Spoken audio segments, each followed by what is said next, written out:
Since the introduction of the euro, the currency has been adopted by 17 EU member states. It is well known that practical preparations are a key point of interest on the route to the euro and are essential to ensuring a successful changeover. The preparations by Poland require particular scrutiny due to previous changeovers, and this can best be achieved by an extensive exchange of information. Where are you going to? Brussels. And what were you doing in Warsaw? I was attending a conference co-organized by the European Commission and the Polish finance ministries on the preparation of euro changeovers, which is a medium-term target for Poland, but Poland being a large country, they want to be able to plan well in advance, and they were therefore interested by sharing expertise with a wide number of people which have been through previous changeovers. How will the euro affect the development of the Polish economy? It all depends on our preparations, and I can tell that there is a clear relationship. Better we prepare for that complex operations, there will be more possibilities to draw benefits from the euro.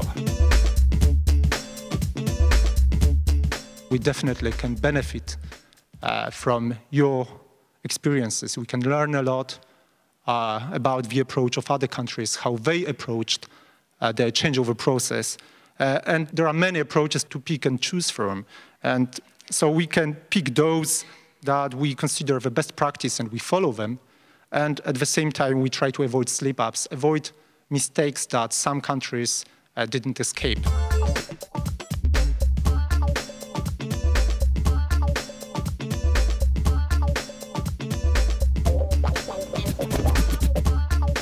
Poland is by far the biggest new member state country. And in terms of introducing cash and banknotes, so the cash changeover process in Poland, due to its geographic size, will be much more challenging than in other new member states. And also other activities related to consumer protection, information campaign, and so on, they will also, due to our size, number of consumers, enterprises, will also pose a much bigger challenge in our case than in our new member states. So there is no one-size-fits-all strategy, and definitely we'll have to tailor it to the conditions that prevail in the Polish economy.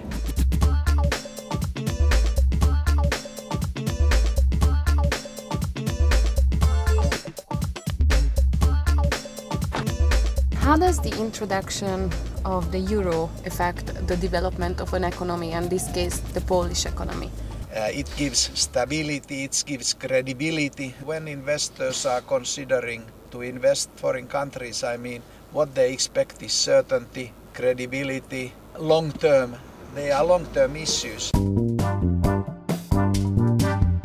We were curious about what the Polish citizens think about the approaching euro changeover in Poland. Where do you go now, at the moment? At this moment, we are going to the church, in fact. What is your opinion about the future euro changeover? Do you think it will be good? Well, my simple opinion is it will be right okay, because it is good to have the same values as the like the other countries. It can benefit in a way for the society and for single people who especially have some small businesses. So maybe that they can be more competitive in the international arena, or especially European arena. Well, it's definitely useful if you travel abroad and you don't have to change currency when you often lose money on that.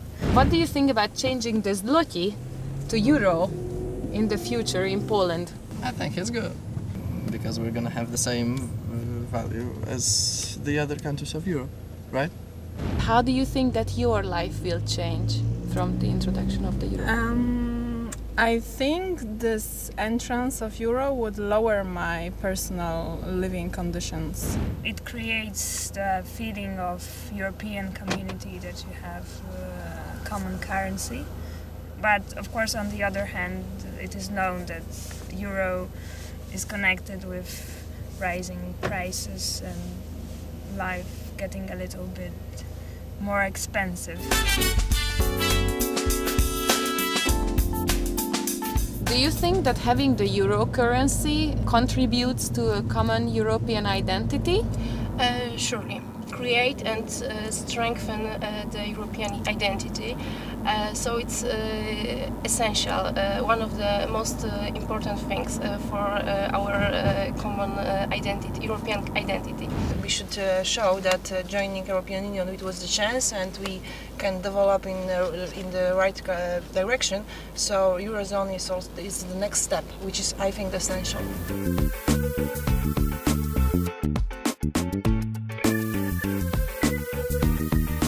Communication should start as soon as possible. As soon as they have the target date, they should start all technical preparations to set up all necessary structures, to set up very transparent structure of responsibility, to know who is responsible for what, and to communicate as intensively as possible about everything, and to be very open, very frank, and to make an information campaign.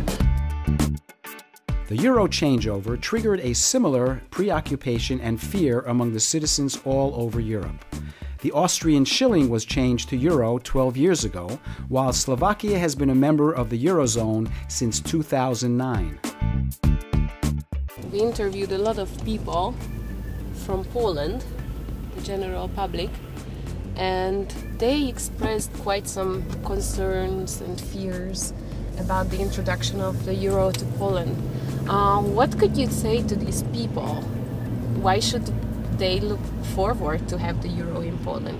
These concerns are very familiar to me because we are confronted with the same concerns in Austria 10 years ago.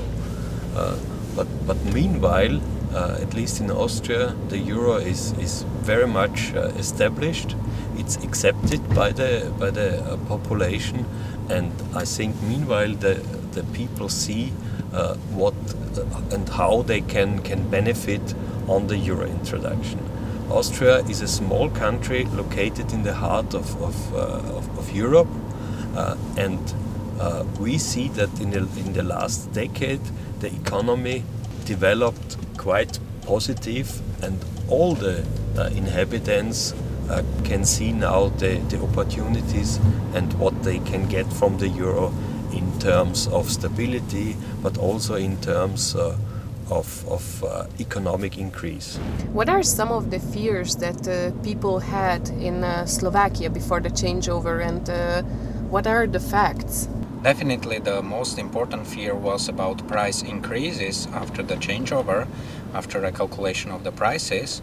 The fact is that in almost none of the countries that have introduced the euro have prices increased significantly. If there are any measurable effects, it's on the order of 0.1 to 0.2 percentage points. And I think in the end, what worked in Slovakia is that we had quite a large basket of consumer protection policies, and in the end people, based on their experience, have seen that prices have not increased, and they were more happy with the changeover.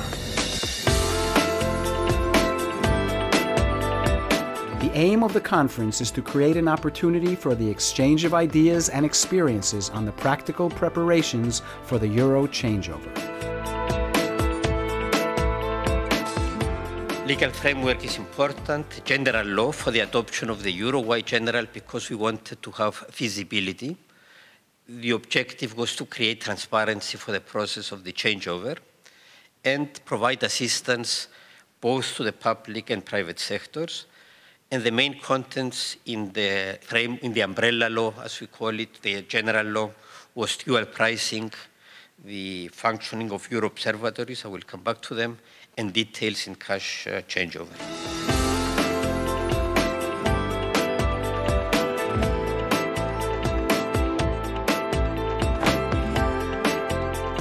What kind of preparations are needed in the public administration sector? starting from the necessary adjustment of the IT systems, for example. This is a very big project within this framework.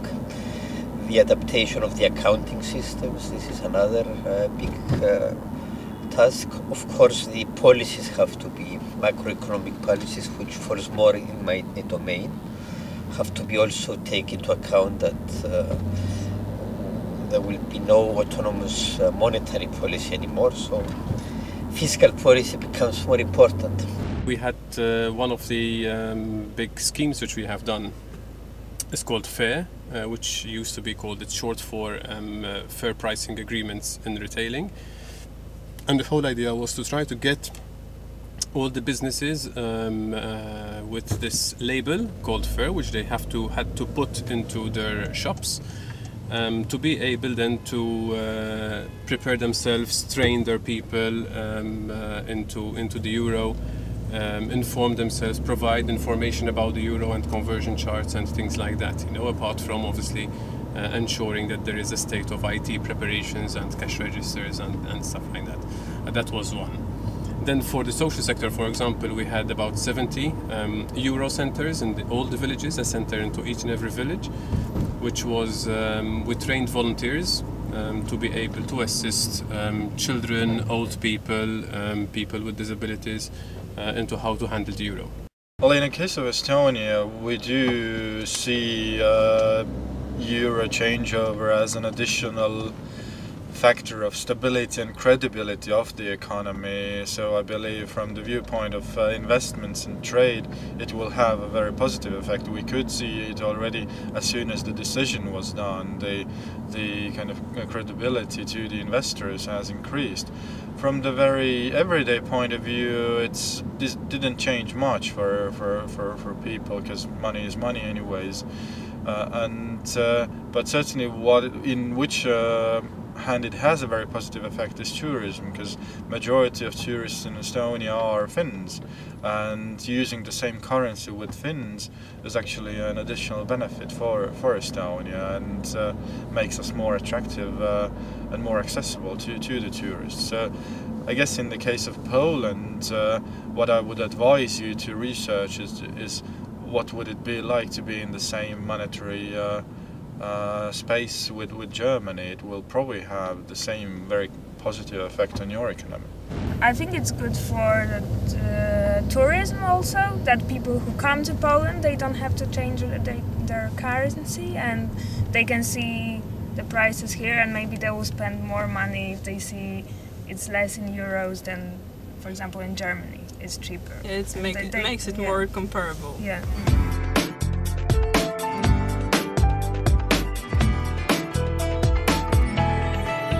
What are the most important elements of an information campaign regarding the euro introduction? Well, first of all, you have to try to win the hearts of the people, win the sympathy of the people, because they get a new currency they didn't ask for. The politicians, the government said, well, that's good for you, and you have to convince them that it's, in a certain way, it's very good for the economy, for the prosperity. But you have to convince them, and as I said, they didn't ask for it. So that's one thing that you have to do, and you have to show to the public that you can handle such a big operation, because you take in all the old money and you push in a lot of new money, and well, that's quite an operation. And in many countries, this kind of big operations aren't going properly, or there's a lot of debate on it, and that makes people insecure, and that's particularly one thing you can't have in the introduction of a new currency. Other countries that have not yet adopted the common currency could also benefit from this conference.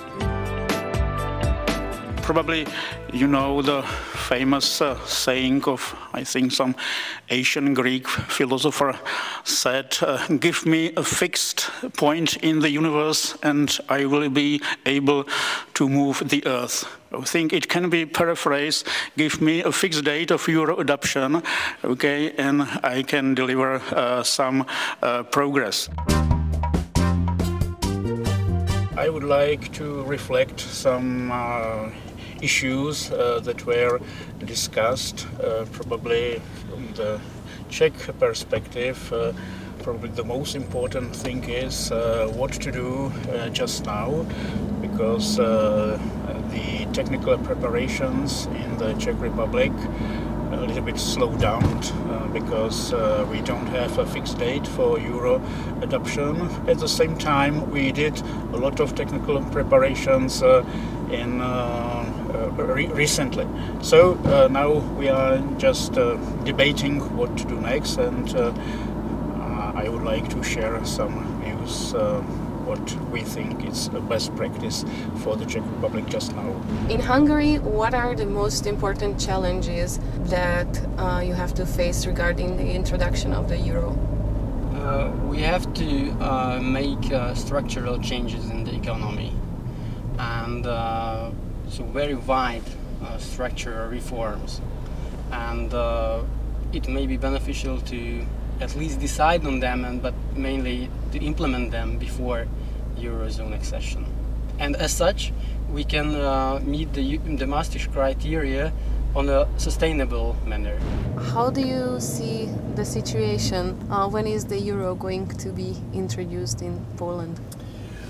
We don't know, it's obviously up to them, but I think that they are very wise to do this conference now, which is, let's say, relatively early for them, because we don't expect Poland to adopt the euro before 2015. So they are early, but which is very good, because it means that their ministries and their administrations will have a good picture of what this is all about when it will happen. So I think it's very good to start like they are doing, and getting the experience from the other countries already at this stage. And what are the do's and don'ts of the euro changeover? Okay, so be prepared, manage it well.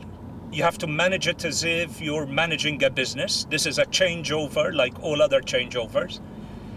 Communicate properly.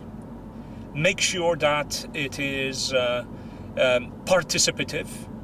Listen to what to what all the stakeholders have to say.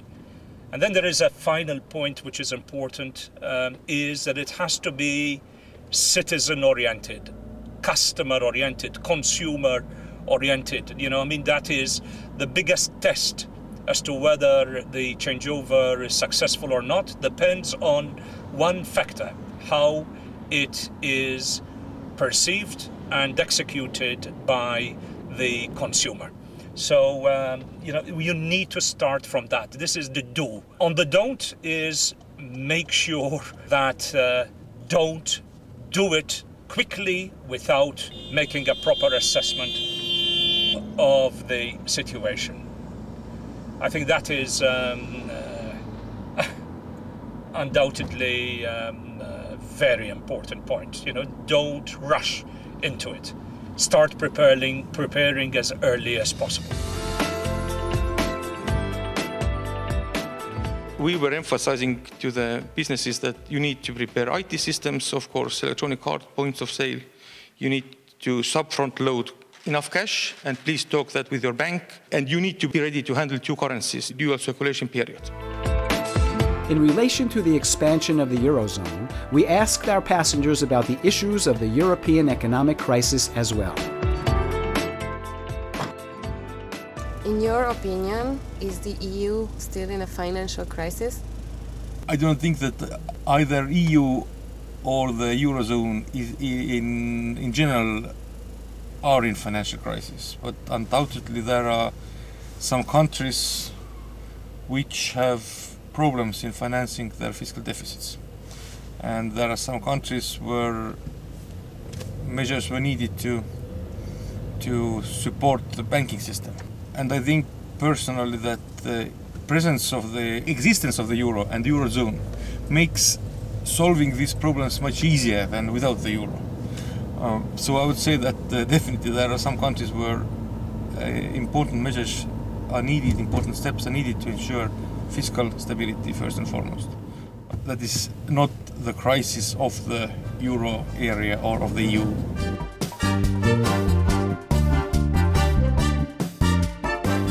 We had the recession, and I know that European Central Bank tries to do everything it can to keep the euro at the same level, but it was harder when the Greek is recessing and when the other countries are also recessing. When yeah, maybe we are in some level and some countries lower or higher, it's not so easy to make it in the same point. Is there a financial crisis in Europe? I mean, we had an enormous financial crisis starting in 2007, but the real crisis started after the collapse of Lehman Brothers in October 2008. So it was an enormous turmoil all over Europe, especially in the country where the banking system was very important compared to the GDP, which was the case, for example, in my country, in Belgium. And where are we now, and what can we expect in the future? Oh, you know, the art of prediction is very simple, except when you are trying to predict the future.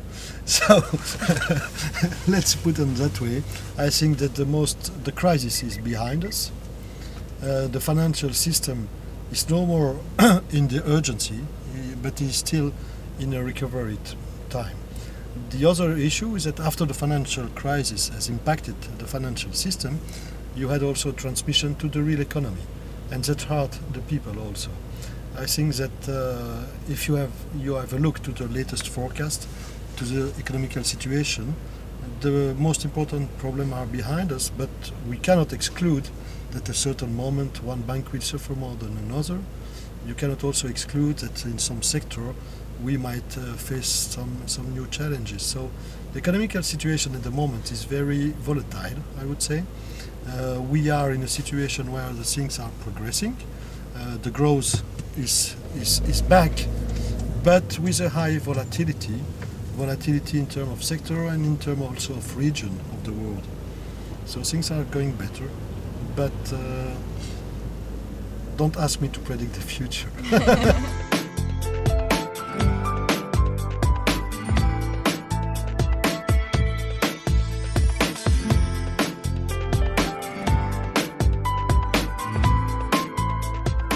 We now say, thank goodness we are in the euro area, because the strict discipline with which we now manage our economy, the fact that we form part of a currency, a global currency, gives us price stability, gives us economic stability. It gives us the possibility even in the to attract investment and to expand on investment once that it is a currency that which is a global currency, and which is a currency that all investors today are very familiar with. So thank God for the euro.